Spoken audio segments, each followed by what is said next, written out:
I'll make a couple of other points about lightning. First, about the thunder. When lightning strikes, let's say a lightning bolt comes and strikes this lightning rod here. Lightning is a huge electrical discharge and it makes a lot of heat. And so the air in the vicinity of the lightning bolt gets heated up extremely rapidly, and it expands. When the air is heated, it expands, and it expands extremely rapidly. And it basically makes a big sound wave as it expands. And that sound wave makes a big crack, and that's the source of the thunder.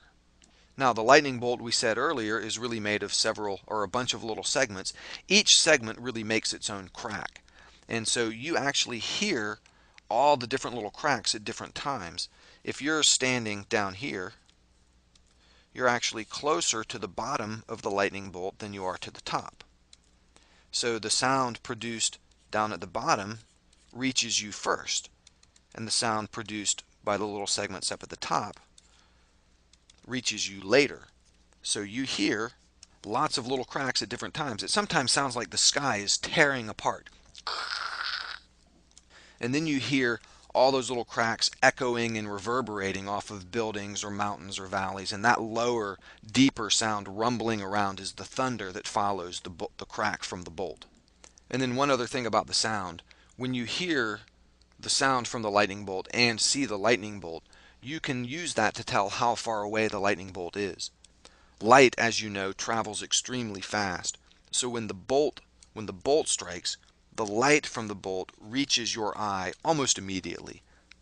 Light goes so fast that the time it takes the light to reach you is negligible. Sound does not go nearly as fast as light. Sound travels at about 1,100 feet per second, depending on the temperature and density of the air, but about 1,100 feet per second. So there's 5,280 feet in 1 mile. So if you see the lightning strike, and as soon as it strikes, you see the lightning, and then here comes the sound traveling at 1,100 feet per second. And when the sound reaches you, you hear the thunder. Well, you can do just a quick estimate. At about 1,000 feet per second, it's going to take about 5 seconds to go 5,000 feet. It takes lightning about 5 seconds to go a mile. It's a common misperception that lightning travels, the sound from lightning, the thunder, it's a common misperception that the thunder travels at about 1 mile per second. And some people count, they see a lightning bolt and they count 1, 2, 3. And 3 seconds later, they hear the thunder and they think, okay, 3 seconds, it's 3 miles away. That would be nice if it worked out that way, but it doesn't. You can do the math. At the speed of sound, it takes about 5 seconds to go 1 mile. So if you see the lightning bolt and then you hear the thunder 1, 2, 3 seconds later, you hear the thunder, then it's a little over half a mile away.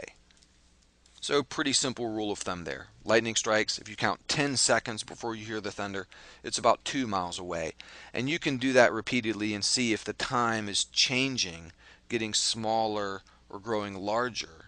And you can tell if the storm is coming closer to you or moving farther away just by seeing the flash and listening for the thunder. And you don't have to see the actual bolt. You could just see the glow from the flash coming in your window or something, and you can count and get a good approximation of the distance to the storm.